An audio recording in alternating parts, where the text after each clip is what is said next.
Oftentimes, based on my involvement with U.S. Law Shield, I explain at seminars the significance of the use of counsel and the other certain amendments that are relevant to having adequate representation in the event you're charged. I often make the point that individuals are aware of the First Amendment, which relates to freedom of speech, and the group I'm speaking of is very pro-Second Amendment, but I do make inquiry as them as do they understand the most important amendment in the application of the law in a case wherein you were charged. The Second Amendment is of the least important.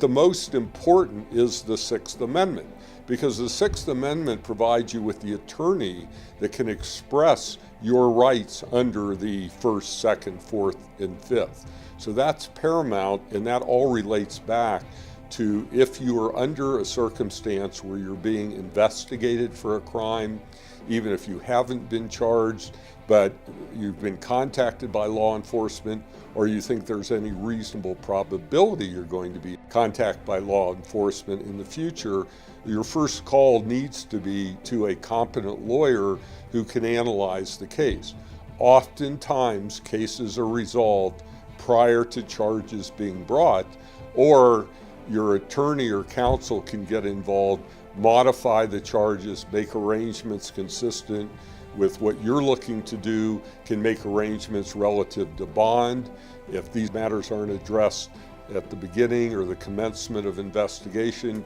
you can often be in a situation where you're sitting in jail unable to make bond because no arrangements were made in advance.